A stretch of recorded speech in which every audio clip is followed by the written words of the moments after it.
Just a little recap of the video. We talked a little bit about how to get media attention for your club, obviously. Um, a lot of times people ask what angle they should go at when speaking to the media, and one of the things that I always think is that you should go exactly to whatever is important to that writer. So you got to do your due diligence. So you've got to check out what they've written about in the past. Maybe check out some of their social media and see what's important to them there, some of the things that they follow, but more importantly, the things that they write about, and then tailor your message to whatever it is that they write about. That way, when you pitch them, you're pitching right straight into their sweet spot, because you know that that's what they'll be interested in.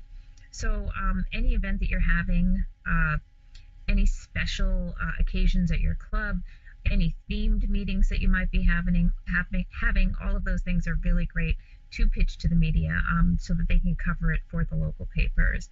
And of course, corporate clubs, don't feel left out. You can do the same to any of the Business Insider type of columnists out there, anywhere that you can tie in what your corporation does, of course, with your corporate Toastmasters club, and pitch it to them that way.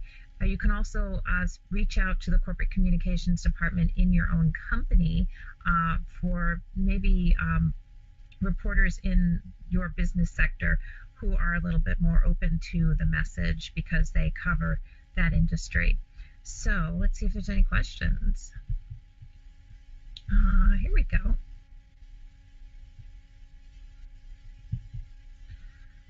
How do you find those reporters? This question just came in. Just search around articles of local papers and then find their names on Facebook. Okay, so that was a question that just came in. That sounds a little bit stalkery, and yes. Stalk them, yes. How do you find the reporters? Well, if you're a local club, it's really easy to find. Thanks for that question, Terry. It's real easy to find reporters in your local papers.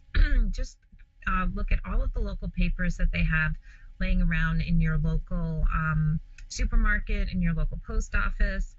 There's a whole bunch of those free local papers, and they are always looking for great local stories to cover. So that's a good place to start if you are a community club, especially in a small town. And I know you're thinking, we live in New York City, there is no such thing as a small town, but I beg to differ.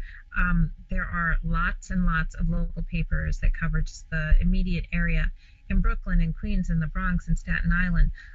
And those are usually the free ones, and they're always looking for a few things. One thing they're looking for is smiling faces of local residents. So you've got to make sure that you take a lot of pictures at your club meetings so that you can send them to them, along with a caption and the names of everyone who is in the picture, obviously, and also a photo credit of the person who took the picture. You can also find those reporters if you're a bigger club, or if you don't have any local papers and you want to go the Business Insider type route. And the Business Insider route are all of those articles that you see, especially online, that talk about different business skills. So that can be writing a resume, or going on a job interview, or 10 tips to jumpstart your career. If you want to pitch to a writer who writes about those things, they usually include Toastmasters in their articles, just because it's something that people can find no matter where they are. So if they are more of a national writer with a national audience, they'd be interested in your local club or in your corporate club, because they can find a local club in their area that they can spotlight. And also because if you're in a corporate club, the corporate name goes a really far way. So you asked, should you search around in local papers? Yes. Find their names on Facebook? Yes. And they also usually, the local papers, a lot of them are online because they are also mostly owned by larger media outlets. So if you just look up the larger media outlet online, you'll usually see the reporter's name listed there, along with contact information that usually at least includes one social media outlet. So they might have their Twitter handle or their Facebook link, and then you can find them that way and friend them or follow them, so that you can find out exactly what's important to them, and then you can tailor your message to that. So I hope I answered your question, Terry. because it was a really good one. And yes, it's a little stalkery, and I understand that if you're stalking people on Facebook, but you're not an ex-boyfriend or an ex-girlfriend, so it's okay. I give you I give you permission. Also, there is a PDF attached. Greg is just reminding me of that as well. There's a PDF attached for some more details about it, with some local papers listed, just to get you started. Some local papers on Long Island, some local papers in the boroughs, and hopefully that'll get you started, just to put you in the right direction. But if none of those local papers are in your local area, then just look for the free local papers that are available in any place in your area. So thanks for that question, Terry. You're very welcome. Are there any other questions? Let's see. People also ask usually, I can understand it's a little bit scary to reach out to someone who is a complete stranger, basically a writer at a paper, or at a journalist at a local station, or even a blogger or someone with a big following. It can be a little bit scary to reach out to someone like that without but you have to remember that people who write for a living, people who look for stories for a living, are used to being pitched. So you've really just got to wind up and pitch. And I know there's a great deal of trepidation that goes through your body when you're thinking about writing that email or picking up that phone to speak to that reporter. So you've always got to remember that when there's a deadline looming, and there's empty space in the paper, the pictures that you have from your local club or your corporate club can fit in that empty space very, very easily. So don't be afraid of reaching out to your local reporter. It just might be a deadline day. It might be a deadline week if it's a monthly publication. And so you might just get lucky and get your picture or your blurb about your club right there in the paper just because you reached out. So really never have that trepidation about reaching out. The worst thing they can do is say no, or don't call me again. And then if they do, just send them an email next time instead of calling them. Let's see. Here's another question. This one comes from one of our own. Can you give me an example of a good pitch? Well, there's always the fastball. Opening day humor. I'm sorry. Go Mets. I'm sorry. Or go Yankees. Ooh, I'm really sorry. But a good pitch is, the best things about a good pitch are ones that speak to the 5 W's and the H: who, what, where, when, how, and why. And they are short enough that they don't go into a real long, elaborate story, but they do hit all of the main points. And more importantly, they make the reporter want to know more. Those are always the best pitches. And the best pitches are also tailored to what the reporter is writing about or the reporter's beat. So I guess more specifically, let's say that you had a themed meeting in March, and it was a women's meeting, a Women's History Month meeting. Obviously, you would pitch that to a local reporter using both a local angle, if it's a community club, and also using the fact that you guys were celebrating Women's History Month, which is a big, it's something that you should be, that a lot of people do celebrate. So it fits nicely with the time, with the month of March. So if that is something that you are celebrating, if you're celebrating something, if you're having any kind of theme meeting, like I said before, make sure you reach out to a reporter. But especially if you're observing any of those months, like Women's History Month, Black History Month, what else is there? There's Latino Month. So if you are having a themed meeting like that, definitely take some pictures, send them to your local reporters, and get some media coverage, because that's the sort of thing that ties in both something that is on people's minds, and also ties in that local angle, and that's exactly what local reporters are always looking for.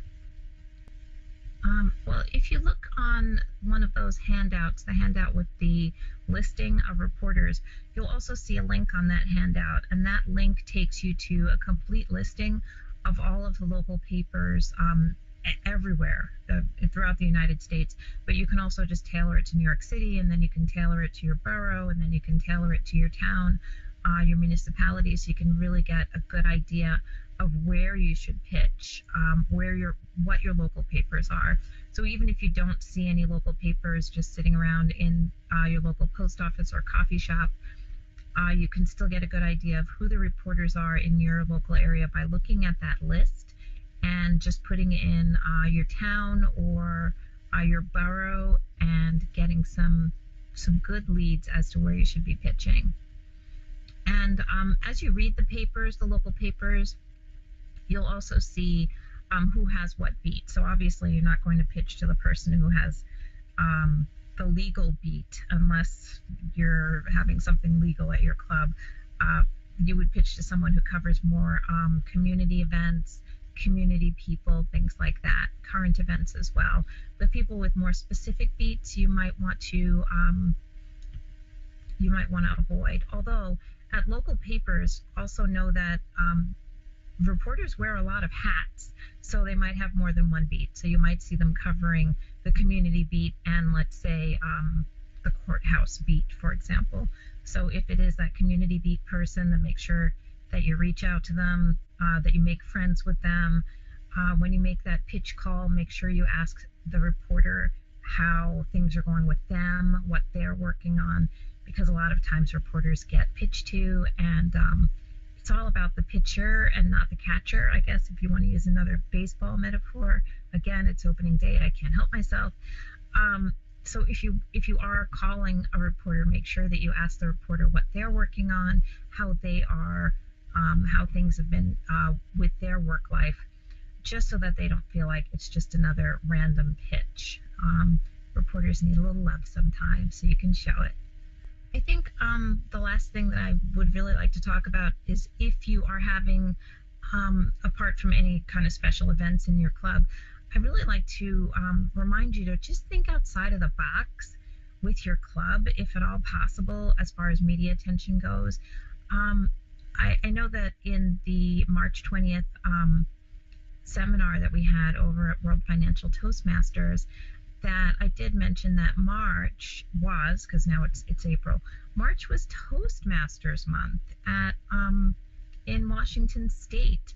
So the governor of Washington State declared March Toastmasters month.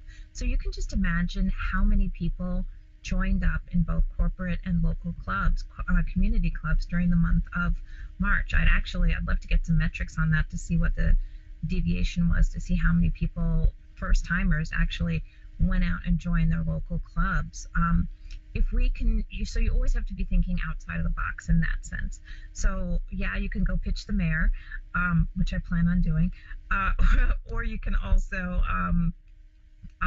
think of other things as well. So for example, if there's something going on in your community where there's a debate like the school board is debating the new budget and there's two warring factions, maybe your Toastmasters club, your community club, can host a town hall debate where the two sides get together and they get to tell their sides of the story.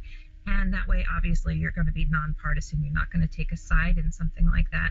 But that gets you a lot of good press and a lot of goodwill toward your club, that you would facilitate something like that.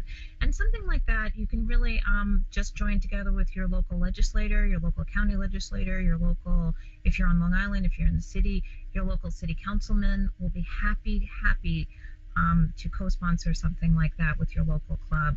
And again, it makes everybody feel good. It gets you a lot of media attention.